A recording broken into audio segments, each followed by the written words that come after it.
गौरांग बलिते हवे पुलक शरीरा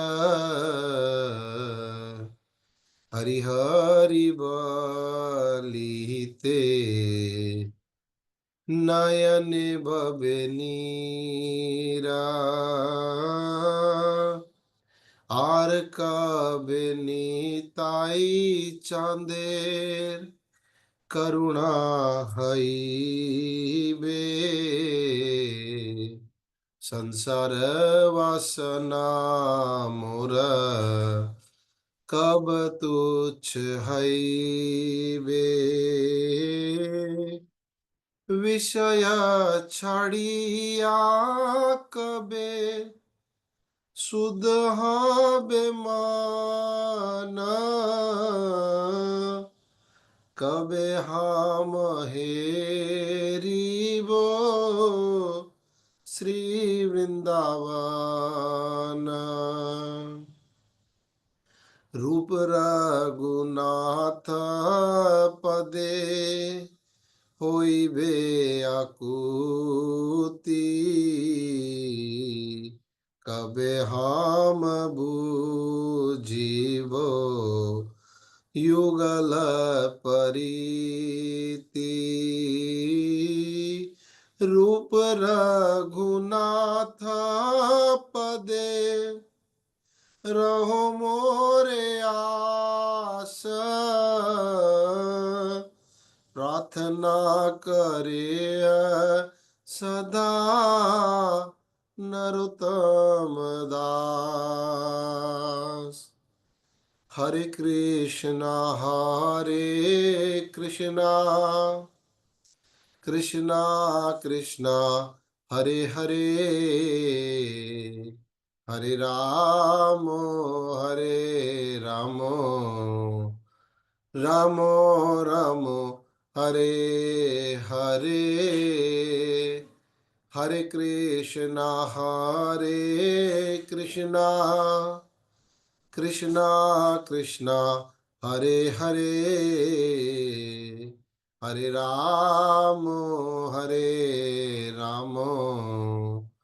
राम राम हरे हरे हरे कृष्णा कृष्णा कृष्णा हरे हरे हरे राम राम राम हरे हरे हरे कृष्णा कृष्णा कृष्णा हरे हरे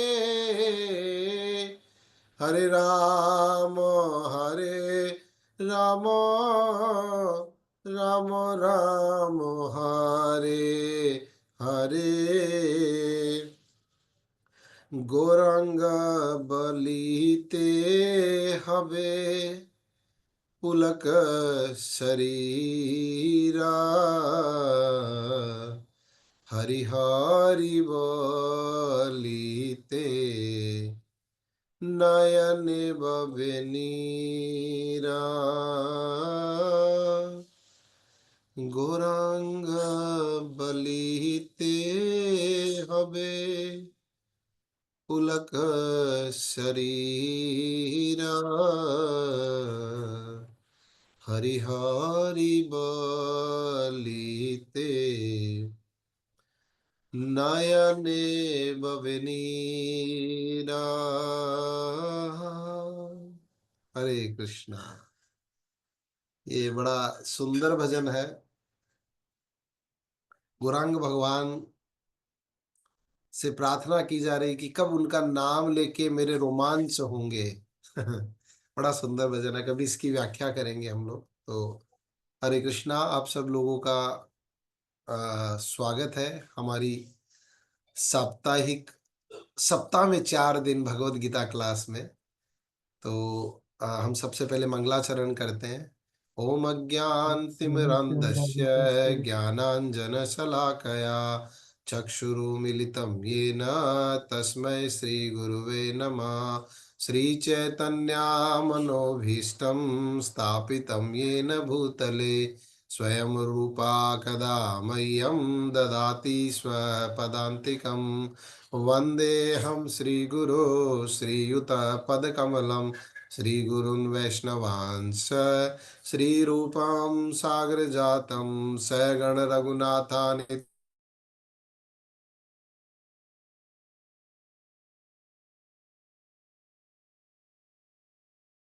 श्री राधा कृष्ण पादान सगण ललिता श्री विशाखानितांश नमां विष्णुपादाय कृष्ण पृष्ठाय भूतले श्रीमते भक्ति वेदांत स्वामिनिति नामिने नमस्ते सरस्वते देवे गौरवाणी प्रचारिणे निर्विशेष शून्यवादी पाश्चात्य देश तारिणे जय श्री कृष्ण चैतन्य प्रभु नित्यानंदा श्री अद्वैत गदाधर श्रीवास आदि गौर भक्त वृंदा हरे कृष्णा कृष्णा कृष्णा हरे हरे हरे राम हरे राम राम राम हरे हरे हरे कृष्णा। तो अभी तक हम लोग भगवत गीता प्रथम अध्याय 27 नंबर श्लोक तक हम लोग पढ़ चुके हैं। आज हम लोग 28वें श्लोक से पढ़ने का प्रयास करेंगे।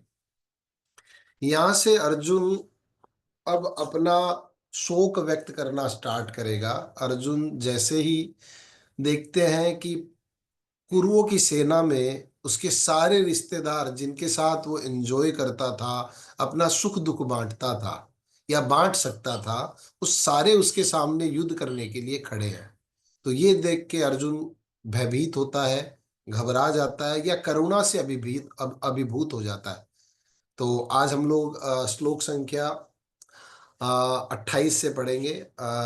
जो भी पढ़ना चाहते हैं प्लीज अपने हैंड रेज कर दीजिए। गिरीश प्रभु आप प्लीज आप पढ़ सकते हैं, आप स्टार्ट करिए।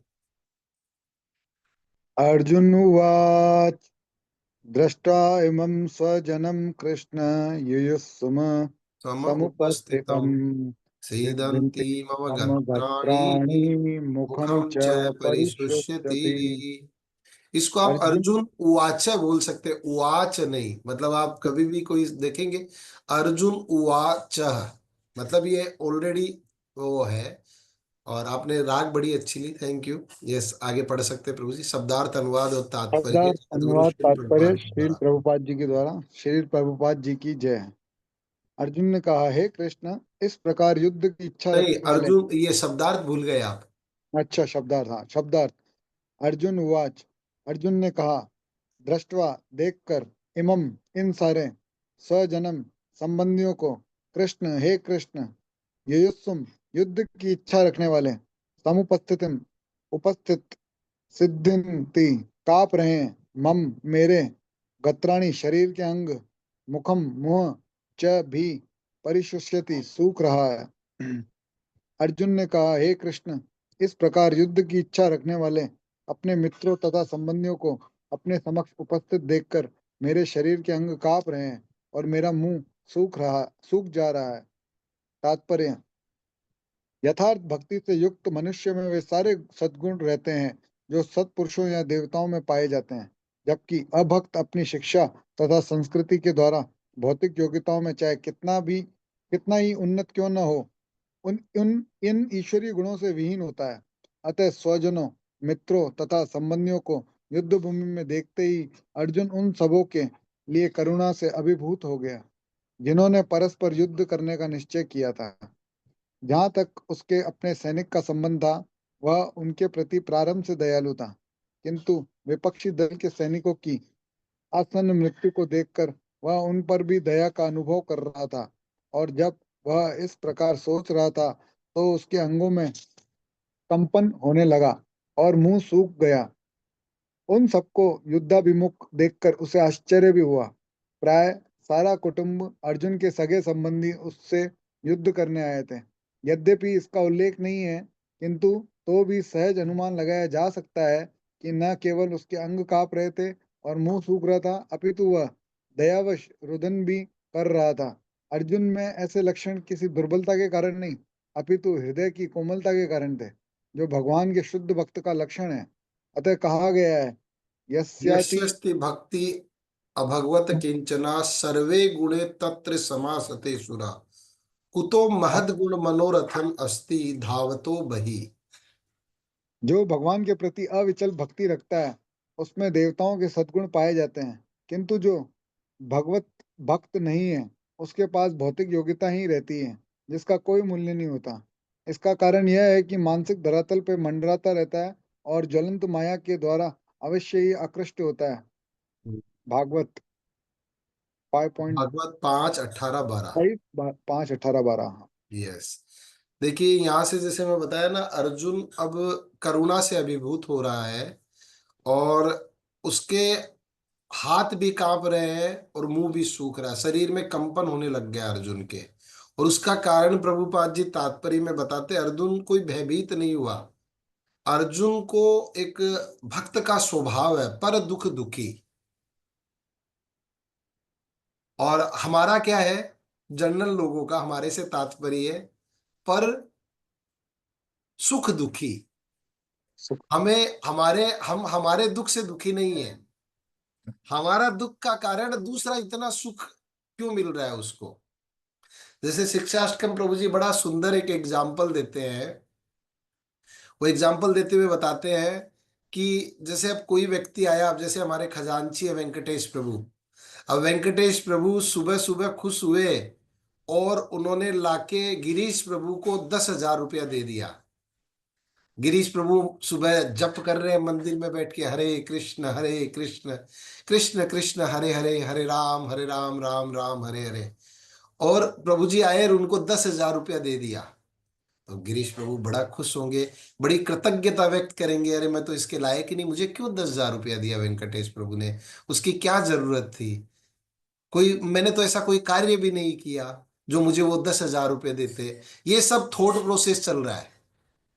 अचानक वो देखते हैं कि वो 20,000 की एक गड्डी निकालते हैं और रितेश प्रभु जी को दे देते, बस ये क्या कर दिया, मुझे 10 उनको 20 क्यों। अभी थोड़े देर पहले जो उनके मन में कृतज्ञता की भावना थी वो सारी हवा में फुर हो गई, उन्हें 20 क्यों। तो ये एक स्वाभाविक प्रवृत्ति है, हम अपने दुख से कोई दुखी नहीं है, हम हमारे सुख से भी सुखी नहीं है। हमारा सुख है दूसरे का दुख। जर्नल में जो भक्ति का प्रयास कर रहे हैं, जैसे यहाँ प्रभुपाद जी श्रीमद् भागवतम 5:18-12 बड़ा सुंदर श्लोक है ये। इस श्लोक में ऋषभ देव जी अपने पुत्रों को शिक्षाएं दे रहे हैं। उसी के संदर्भ में कहते हैं, जो व्यक्ति भक्ति का प्रयास करता है या जो भक्त बनता है, उसमें देवताओं के गुण बाय डिफॉल्ट अपने आप आ जाते हैं, उसे एक्स्ट्रा एफर्ट डालने की जरूरत नहीं पड़ती है। लेकिन जब तक हम भक्ति कर रहे हैं या भक्ति का प्रयास कर रहे हैं या भक्त बने नहीं है, तो क्या होता है, पर दुख सुखी और पर सुख दुखी, हमारा ये स्वभाव होता है। और भक्त जो होता है उससे पूरा पूरा बचने की कोशिश करता है। तो यहां अर्जुन हृदय से अभिभूत हो गया, बड़ा दुख होता है अर्जुन को। और उसके बाद अर्जुन आगे के श्लोकों में बहुत सारी चीजों को भगवान के सामने शास्त्र संबद्ध, जैसे मैंने पहले भी बताया था, शास्त्रों के आधार पर भगवान से डिबेट कर रहा है। ऐसा नहीं कि मन मर्जी का। जैसे भगवान भगवत गीता में ही 16-23 में कहते हैं, ये शास्त्र विधि मुत्सर्जे वर्तते काम कारता। जो व्यक्ति शास्त्रों के आदेशों की अवहेलना करता है और मनमाने ढंग से कार्य करता है, न उसे सिद्धि न सुख न परम गति प्राप्त होती है। लेकिन फिर वही बात आ जाती, कौन से शास्त्र।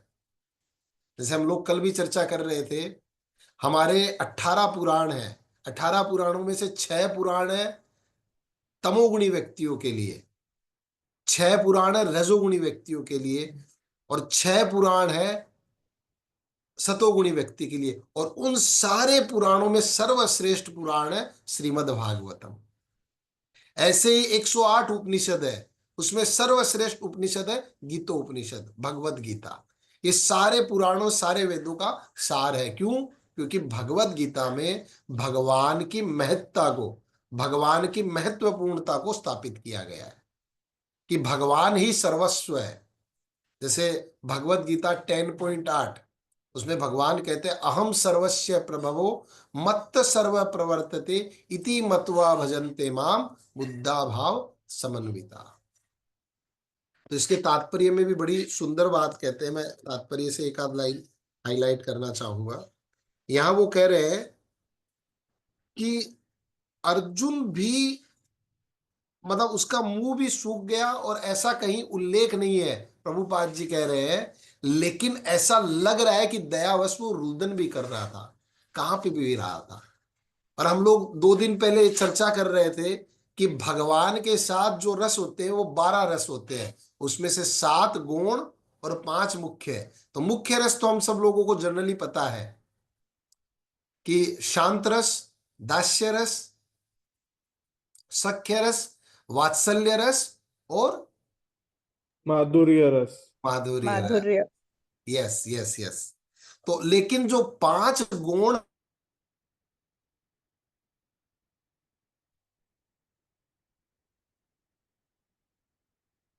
गार रस, फिर एक है हास्य रस, करुणा रस, भयानक रस, विभत्स रस। ये ऐसे ऐसे रस है, इनकी व्याख्या है। जैसे विभत्स है, भगवान जैसे जब हम लोग देखते हैं भगवान ने हिरण्यकशिपु को अपने नाखून से काट दिया था, नाखून से चीर दिया था, फर्स्ट सर्जरी की थी भगवान ने। और फिर क्या किया, भगवान ने उसकी अंतड़ियों को निकाल के खून से लथपथ उसे अपने गले में डाल लिया है, जैसे जनेऊ पहन रखी हो भगवान ने। तो वो बड़ा विभत्स रस, अद्भुत रस फील होता है भगवान के साथ। तो ये सारे रसों की चर्चा हम धीरे धीरे जैसे जैसे आगे बढ़ते जाएंगे करेंगे, लेकिन ये श्लोक से हम लोग समझ सकते हैं कि अर्जुन करुणा से अभिभूत हो गया है और वो भगवान के सामने अपनी बातों को प्रस्तुत करेगा। और भगवान भी देखिए कितने सहनशील है कि भगवान भी उसकी सारी बातों को सुनते जाएंगे, सुनते जाएंगे। कब तक? जब तक वो भगवान को अपना गुरु रूप में स्वीकार नहीं करते।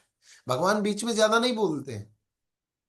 भगवान तभी बोलते हैं जब वो कहते हैं कार्पण्य दोषो अपहत स्वभावा इच्छामि त्वाम धर्म सम्मूढ़ चेता।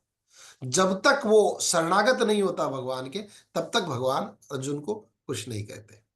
यस, रितेश प्रभु जी या मंजरी माता जी जो भी पढ़ना चाहे 29 नंबर श्लोक पढ़ सकते हैं। हरे कृष्ण। वेपुतो च शरीरे मे रोमहर्ष च जायते गाण्डीवं संस्त्रस्ते हस्तात् त्वक् च एव केवल परिव्याहते। परिग्राहते। शब्दार्थ, अनुवाद और तात्पर्य श्रीला प्रभुपाद द्वारा। श्रीला प्रभुपाद की जय। वेपुथा शरीर का कंपन, च भी शरीरे शरीर में मेरे, रोम हर्ष रोमांच, च भी जायते उत्पन्न हो रहा है, गांडीवम अर्जुन का धनुष गांडीव, स्त्रंस स्त्रंसते छूट या सरक रहा है, हस्तात हाथ से, त्वक त्वचा, च भी एव निश्चय ही, परिदेहाते जल रही है। मेरा सारा शरीर कांप रहा है, मेरे रोंगटे खड़े हो रहे हैं और मेरा गांडीव धनुष मेरे हाथ से सरक रहा है और मेरी त्वचा जल रही है। तात्पर्य, शरीर में 2 प्रकार का कंपन होता है और रोंगटे भी 2 प्रकार से खड़े होते हैं। ऐसा या तो आध्यात्मिक परमानंद के समय या भौतिक परिस्थितियों में अत्यधिक भय उत्पन्न होने पर होता है। दिव्य साक्षात्कार में कोई भय नहीं होता। इस अवस्था में अर्जुन के जो लक्षण हैं वे भौतिक भय अर्थात जीवन की हानि के कारण हैं। अन्य लक्षणों से भी यह स्पष्ट है, वह इतना अधीर हो गया है कि उसका विख्यात धनुष गांडीव उसके हाथों से सरक रहा था और उसकी त्वचा में जलन उत्पन्न हो रही थी। ये सब लक्षण देहात्म बुद्धि से जन्य हैं। यहाँ एक चीज पूछी गई है, वे भौतिक भय अर्थात इस अवस्था में अर्जुन के जो लक्षण है वे भौतिक भय अर्थात जीवन की हानि के कारण है। अर्जुन को यहाँ किसके जीवन की हानि लग रही है?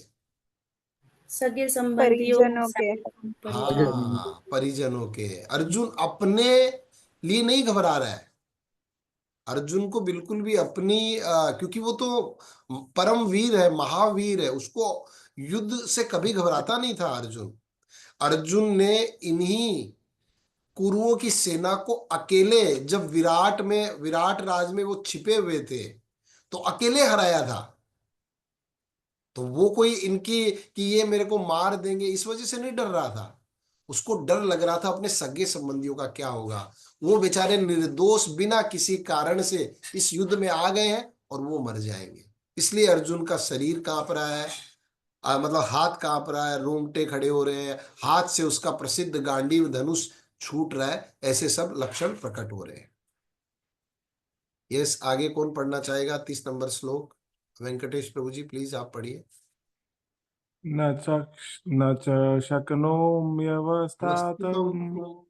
भ्रमतीव च मे मनः निमित्त निमत्तानि च पश्यामि विप्रातानि केशव। आप राग शब्दार्थ। थोड़ा 4 लाइन वाली राग ले लिए, ये तो फिर 2 राग दो दिन वाली बाद आया लाइन। हो ना। 2 दिन हाँ जी, बाद आया तो रिदम टूट गई। क्या बोले प्रभु जी? 2 दिन बाद आया तो रिदम टूट गई प्रभु जी। सही बात है, ये होता है प्रभु जी, ये स्वाभाविक वृत्ति है। हम कंटिन्यू करते तो ही कर पाते हैं। न च मे शक्नोमि अवस्थितुम भ्रमतीव चे मे मना निमित्तानि च पश्यामि विवृत्तानि केशव। शब्दार्थ अनुवाद तात्पर्य श्रील प्रभुपाद द्वारा। न नहीं च भी शक्नोमी समर्थ हूँ अवस्थातुम खड़े होने में भ्रमति भूलता हुआ इव सुदृश च तथा मैं मेरा मनः मन निमित्तानि कारण च भी पश्यामि देखता हूँ विपरीतानि बिल्कुल उल्टा केशव हे केशी असुर के मारने वाले कृष्ण। अनुवाद। मैं यहाँ अब और अधिक खड़ा रहने में असमर्थ हूँ। मैं अपने को भूल रहा हूँ और मेरा सिर चकरा रहा है। हे कृष्ण, मुझे तो केवल अमंगल के कारण दिख रहे हैं। तात्पर्य। अपने ऐश्वर्य के कारण अर्जुन युद्ध भूमि में खड़ा रहने में असमर्थ था और अपने मन की इस दुर्बलता के कारण उसे आत्मविस्मृति हो रही थी। भौतिक वस्तुओं के प्रति अत्यधिक आसक्ति के कारण मनुष्य ऐसी मोहमयी स्थिति में पड़ जाता है। भयम द्वितीया। ये हम लोग स्वयं देख सकते हैं। अगर हम नई गाड़ी लाते हैं और उसे अगर कोई ठोक देता है तो हम क्या बोलते हैं? वो मुझे ठोक गया। उसने एक्चुअली ठोका किसे? घड़ी को। गाड़ी को ठोका है। लेकिन हम अपने आप को गाड़ी मान के ऐसा लगता है कि हमको ठोक गया, क्योंकि हमारी नई गाड़ी है और उससे हमारी बहुत ज्यादा आसक्ति है। इसलिए हम आत्मविस्मृति, अपने आप को भूल जाते हैं। यस। भयम भयम द्वितीया विनिषेवतः निवेशत सया। स्यात्। भागवत 11.2.37। ऐसा भय तथा मानसिक असंतुलन उन व्यक्तियों में उत्पन्न होता है जो भौतिक परिस्थितियों में ग्रस्त होते हैं।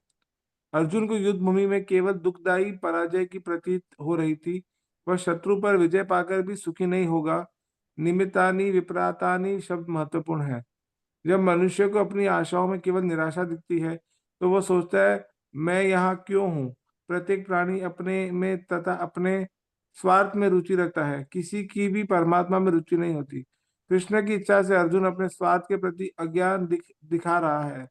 मनुष्य का वास्तविक स्वार्थ तो विष्णु या कृष्ण में निहित है। वह जब इसे भूल जाता है इसलिए उसे भौतिक कष्ट उठाने पड़ते हैं। अर्जुन ने सोचा कि उसकी विजय केवल उसके शोक का कारण बन सकती है। इस जगत में हम जो भी कार्य करते हैं केवल और केवल प्रसन्नता प्राप्त करने के लिए, खुशी प्राप्त करने के लिए। कोई भी कार्य, इवन कोई आदमी सुसाइड भी करता है तो वो खुशी प्राप्त करने के लिए करता है। उसे लगता है कि मैं सुसाइड करूंगा तो सुखी हो जाऊंगा। इसीलिए सुसाइड को हिंदी में क्या कहते हैं? खुद खुशी। आत्म खुद खुशी। खुद की खुशी के लिए उसने अपना प्राण त्याग दिया। तो यहां अर्जुन भी ऐसे भयभीत हो गया, उसका सर चकरा रहा है और उसे न तो अब दिख रहा है कि मैं जीतूंगा तो क्या फायदा, हार गया तो क्या मेरा नुकसान। ऐसी स्थिति में अर्जुन एकदम अज्ञान में चला जाता है और यहाँ प्रभुपाद जी कह रहे हैं मनुष्य का वास्तविक स्वार्थ तो विष्णु या कृष्ण में निहित है। अगर हम अपना स्वार्थ, जैसे बोलते ना, बिना स्वार्थ परमार्थ न हुई। स्वार्थी होना बुरा नहीं है, लेकिन किस चीज के लिए स्वार्थी होना चाहिए वो हमें पता होना चाहिए। सत्संग के लिए स्वार्थी होना चाहिए, भक्तों के संग के लिए स्वार्थी होना चाहिए। हमारे वेंकटेश प्रभु इतनी अच्छी अच्छी यात्राएं आयोजित करते हैं, उसके लिए स्वार्थी होना चाहिए। लेकिन बाकी चीजों से हमें स्वार्थ रहित होना चाहिए, वो स्वार्थ से हमें बचने का प्रयास करना चाहिए। क्योंकि वास्तविक मनुष्य का वास्तविक स्वार्थ किसमें? भगवान कृष्ण में, या भगवान के भक्तों में, या भगवान के भक्तों के संग में। और इससे नुकसान क्या होता है? बद्ध जीव इसे भूल जाता है, इसलिए उसे भौतिक कष्ट उठाने पड़ते हैं। आप देखिए प्रैक्टिकली, जब हम सत्संग, कीर्तन, भक्तों के संग, यात्रा इसमें रहते हो तो कभी हमें भौतिक कष्ट उठाने पड़ते हैं, शारीरिक कष्ट उठाने पड़ते हैं। अभी भक्त बोल सकते हैं भाई हम तो यात्रा में गए, हमें तो ये तकलीफ हुई, वो तकलीफ हुई, लेकिन वो सारे शारीरिक कष्ट है, भौतिक कष्ट नहीं है। वो जो शरीर से संबंधित कष्ट है, हम उसे समझ रहे हैं कि भाई ये तकलीफ है, जबकि यात्राएं तो होती ही कष्टों के लिए है। अगर हम कष्ट को सहन करेंगे तभी तो प्रसन्नता मिलेगी। इस जगत का स्वभाव है, दो दुखों के गैप को हम सुख मानते हैं। दो दुख है, उसके गैप को हमको लगता है हम बहुत प्रसन्न हैं, हम बहुत खुश हैं। तो वो जब तक हमें कष्ट नहीं होगा तब तक यात्राओं में आनंद कैसे आएगा? इसलिए कष्ट भी जरूरी है। तो यहाँ प्रभुपाद जी बड़ी सुंदर हमें एक शिक्षा दे रहे हैं कि हमें हमारा जो वास्तविक स्वार्थ है उसके लिए प्रयास करना चाहिए। बिना स्वार्थ परमार्थ नोई, रामायण में एक चौपाई है। जनरली लोग हमें कहते हैं निस्वार्थी बनो, लेकिन निस्वार्थ होना चाहिए, बिल्कुल ठीक बात है। किन चीजों से? इस भौतिक जगत की चीजों से। और स्वार्थ होना चाहिए आध्यात्मिक जगत की चीजों से। भक्तों के प्रति हमारा स्वार्थ होना चाहिए कि हम कैसे उनसे मिले, कैसे उनसे बात करें, मौका ढूंढना चाहिए उनसे सत्संग करने का। तो ये एक बड़ी अच्छी शिक्षा है, हमें सीखने का प्रयास करना चाहिए। एक श्लोक और ले सकते हैं, कोई पढ़ना चाहेगा? और यस रितेश प्रभु जी, अब आप पढ़िए।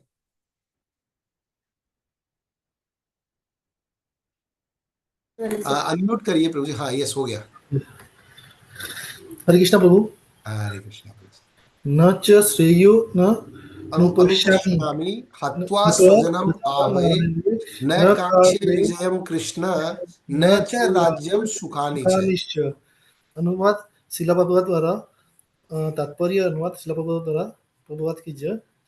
न तो च भी श्रेय कल्याण अनुपश्यामी पहले से देख रहा हूँ, अथवा मार कर स्वजनम अपने संबंधियों को आवे युद्ध में, न तो कार्ड के आकांक्षा करता हूँ, विजयम विजय कृष्ण हे कृष्ण, न तो च भी राज्यम राज्य सुखानी उसका सुख, च भी हे कृष्ण इस युद्ध में मैं अपने स्वजनों का वध करने से न तो मैं मुझे कोई अच्छाई दिखती है, और न मैं उससे किसी प्रकार की विजय राज्य या सुख की इच्छा रखता हूँ। देखिए अर्जुन ने क्लियर बोल दिया, मुझे न तो वध करने में अच्छा लग रहा है, न जीतने में अच्छा लग रहा है, न मुझे राज्य चाहिए, मुझे कुछ नहीं चाहिए, मैं तो सब कुछ आ जाता हूँ। हम लोगों के मन में भी बहुत बार जब निराशा हो जाती है, भयभीत हो जाते हैं, या हमारे मन में डिप्रेशन जिसको कहते हैं, अर्जुन कुछ टाइम के लिए डिप्रेशन में चला गया, मुझे कुछ अच्छा नहीं लग रहा। यस तात्पर्य प्रभु जी, तात्पर्य। यह जाने बिना ही कि मनुष्य का स्वार्थ विष्णु में है, सारे बद्ध जीव शारीरिक संबंधों के प्रति यह सोचकर आकर्षित होते हैं कि वे ऐसी परिस्थितियों में प्रसन्न रहेंगे।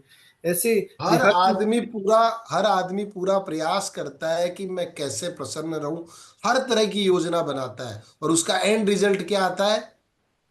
दुख। क्यों? क्योंकि उसे ये नहीं पता कि मेरा स्वार्थ भगवान विष्णु में है, भगवान कृष्ण में है, भगवान की और भक्तों की सेवा में है। यस प्रभु जी। ऐसा देहात्म बुद्धि के कारण वे भौतिक सुख के कारणों को भी भूल जाते हैं। अर्जुन तो क्षत्रिय था, नैतिक धर्म भी भूल गया था। कहा जाता है कि दो प्रकार के मनुष्य परम शक्तिशाली तथा ज्वाज्वल्यमान सूर्य मंडल में प्रवेश करने के योग्य होते हैं। यह है कि एक तो क्षत्रिय जो कृष्ण की आज्ञा से युद्ध में मरता है, तथा दूसरा सन्यासी जो आध्यात्मिक अनुशीलन में लगा रहता है। अर्जुन अपने शत्रुओं को भी मारने से विमुख हो रहा है। अपने संबंधियों की बात तो छोड़ दें, यह सोचता है कि स्वजनों को मारने से उसके जीवन में सुख नहीं मिल सकेगा, अतः वह लड़ने के लिए इच्छुक नहीं है। जिस प्रकार की भूख न लगने पर कोई भोजन बनाने को तैयार नहीं होता, उसे तो वन जाने का निश्चय कर लिया है, जहाँ वह एकांत में निराशापूर्ण जीवन काट सके। किंतु क्षत्रिय होने के नाते उसे अपने जीवन निर्वाह के लिए राज्य चाहिए, क्योंकि क्षत्रिय को कोई अन्य कार्य नहीं कर सकता। किंतु अर्जुन के पास ये राज्य कहाँ है? उसके लिए तो राज्य प्राप्त करने का एकमात्र अवसर है कि वह अपने बंधुओं से लड़कर अपने पिता के राज्य का उत्तराधिकारी प्राप्त करे, जिससे वह करना नहीं चाह रहा था। इसलिए वह अपने को जंगल में एकांतवास करके निराशा का एकांत जीवन बिताने के योग्य समझता है।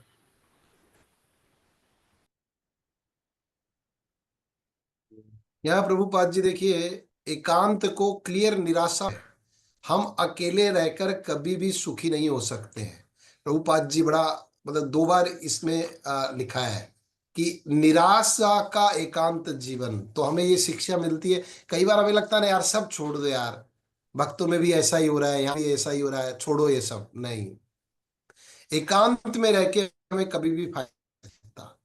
हमें से ही हम सकते हैं और अपने आप को सकते। तो मैं ये जो अभी 2 दिन पहले जो चर्चा हो रही थी, मेरा वो बड़ा अच्छा टॉपिक है कि भगवान कितने कृपालु हैं।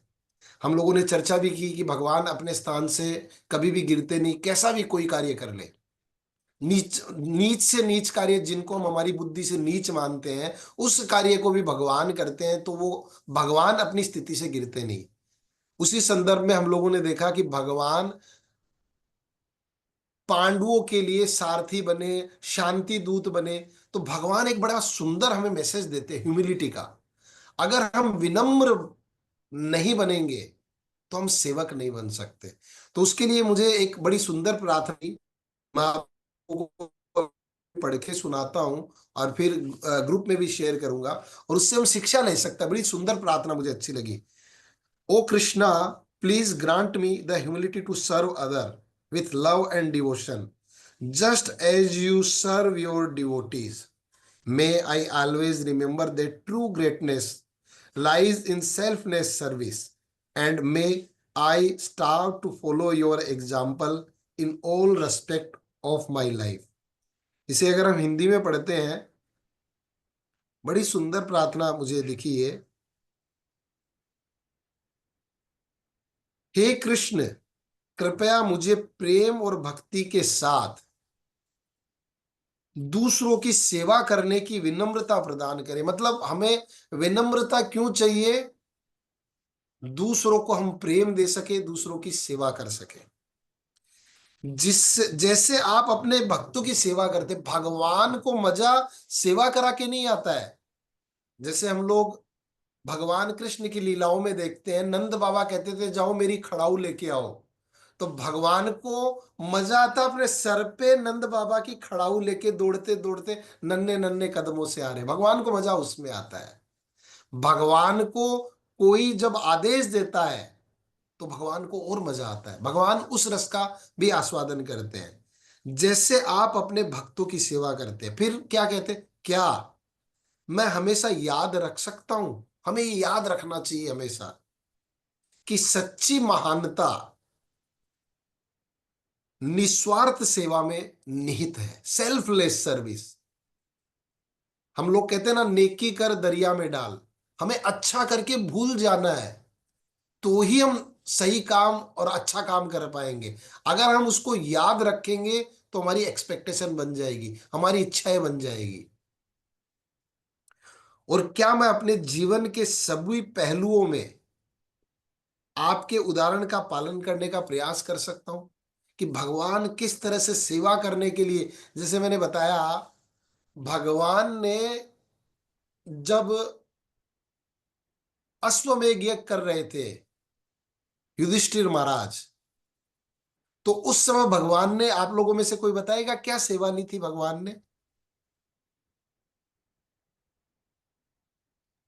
भगवान ने एक विशिष्ट सेवा ली थी। पैर धोने की सेवा की थी। यस, हाँ, प्रभु जी ने पैर धोने की, और आप कुछ बोल रहे थे? सब गेस्ट को वेलकम करने की दी थी सेवा। मैं रंगिनी का नहीं सुन पा रहा हूँ प्रभु जी, मेरे को घर में रहना है। सू सर्विस। हाँ, उन्होंने, हाँ, यस, नंद किशोर जी भी कुछ बोलना चाह रहे थे। Yes, Nand Kishore ji please, आप भी बोलिए, अनम्यूट करिए नंद किशोर जी, आपका अनम्यूट करना पड़ेगा इसे। हाँ, यस, जूठी पत्तल उठाने की प्रभु जी। हाँ, ये सारी मीनियल सेवाएं, इन शॉर्ट अगर हम बात करें, भगवान ने इन सारी मीनियल सेवाओं को बाई हार्ट किया। चरणों को धोना, जूठी पत्तल उठाना, शूज लगाना, सारी सेवाएं भगवान ने की निस्वार्थ। और उसी सभा में भगवान को क्या बताया गया कि बात हुई कि प्रथम पूजा किसकी की जाए, तो किसका नाम स्थापित हुआ? कृष्ण का। कृष्ण का। तो भगवान न मीनियल सेवा करके अच्युत हुए और न भगवान को सर्वोच्च। भगवान इन सब चीजों से परे है। भगवान भगवान है, वो कुछ भी करे, कैसा भी करे।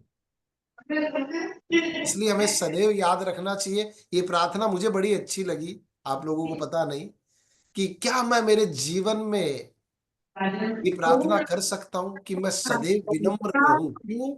क्योंकि मैं भगवान के भक्तों की सेवा कर सकूं। ये भावना से हमें प्रार्थना करने का प्रयास करना चाहिए। तो मैं आप लोगों के साथ ग्रुप में शेयर करूंगा। Thank you very much. 2 minute late कर दिया, क्षमा कीजिए उसके लिए, क्योंकि 10 बजे का समय था। तो वांछा कल्पतरुभ्यश्च कृपा सिंधुभ्यैव च पतितानां पावनेभ्यो वैष्णवेभ्यो नमो नमः। अनंत कोटि वैष्णव वृंद की जय। नाम आचार्य शील हरिदास ठाकुर की जय। जगत गुरु शील प्रभुपाद की जय। जय गौर प्रेमानंदे। हरि हरि। हरे